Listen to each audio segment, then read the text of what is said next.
So now we're going to do a simple experiment. Here's a simple experiment. We have a bag of cornstarch, and I'm going to mix this with water. And this is something you can get in your kitchen. So I'm going to pour in some cornstarch in the beaker, a lot of cornstarch.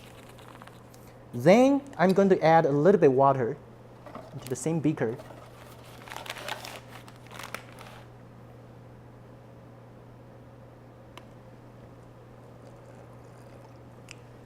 Now the next thing you should do is we're going to mix this to make a mixture. So the cool thing about the mixture of cornstarch and water is if you gently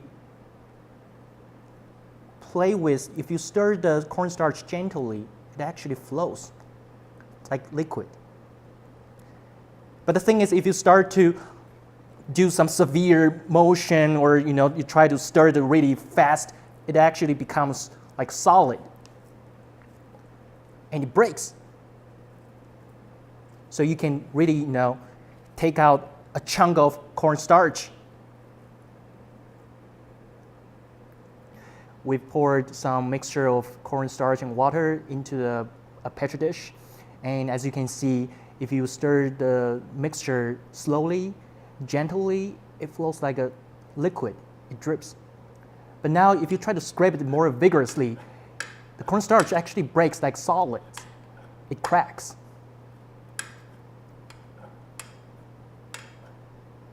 I'm going to just take out some cornstarch and put it on the speaker. And as you can see, the cornstarch actually, this is like liquid because it flows. And I think this is good enough. All right. And we're going to switch on the amplifier.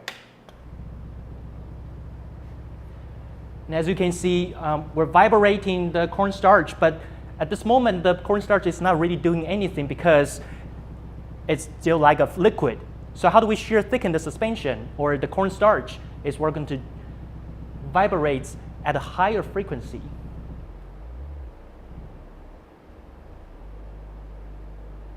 And with even larger displacement. And as you can see, the suspension is actually already shear thickened. So to prove that, I'm going to scrape it. And now you got this cornstarch monster.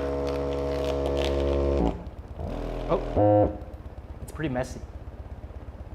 And as Neil was showing you, cornstarch has these very bizarre properties that involve the material becoming more viscous as it's stirred more vigorously. And actually, the reason behind this thickening behavior has been a mystery for a very long time. And there have been two competing camps. One camp claims that these particles, which are just floating around in the liquid, as they're being pushed together, they're basically squeezing a film of liquid from out in between them. And that as it becomes harder and harder to squeeze this film, the particles lock into structures called hydroclusters that sort of move together and make it more difficult for the cornstarch to flow.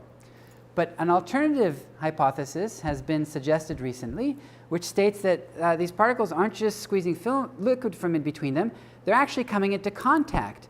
And it's the frictional properties of the particles that are determining this clustering behavior and how hard it is for these clusters to flow through the suspension.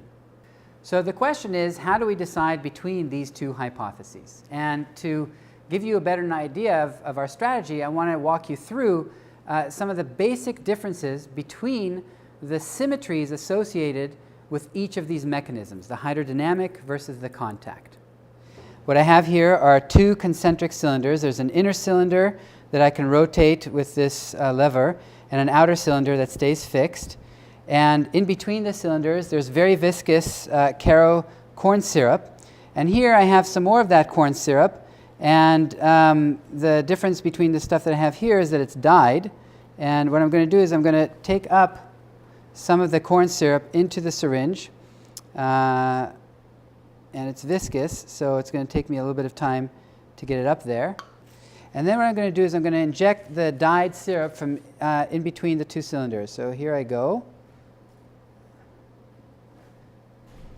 I can't get too much further in. And there is the dyed spot.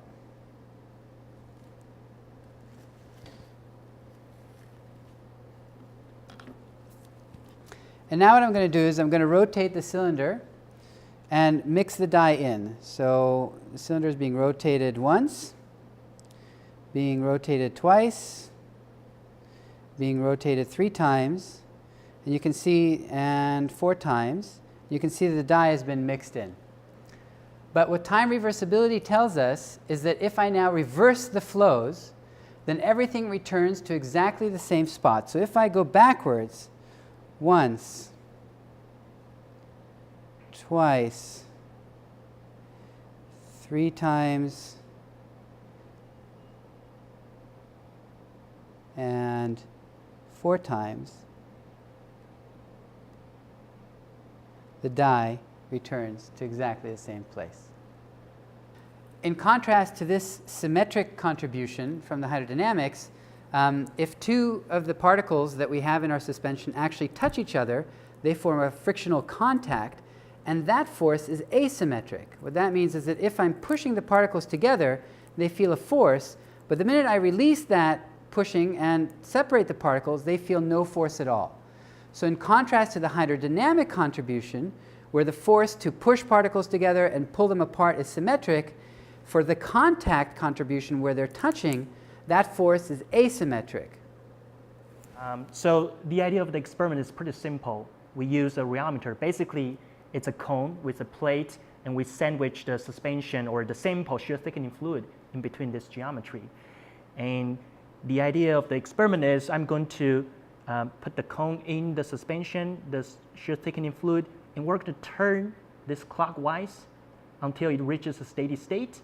Then immediately I'm going to reverse the direction of the stirring.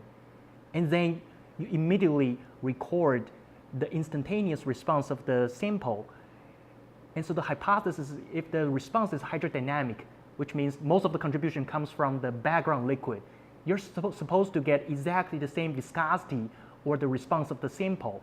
But if it's because of the contact force, since the stress is being released, you're supposed to see a sudden drop of the force that indicates, it is really because of the frictional force between particles that gives you the shear thickening. And what we really found was really striking. We find immediately after we reversed the stirring direction, we saw a sudden drop of the force. That's actually a smoking gun evidence showing you that the frictional force is the dominant role in shear thickening mechanism.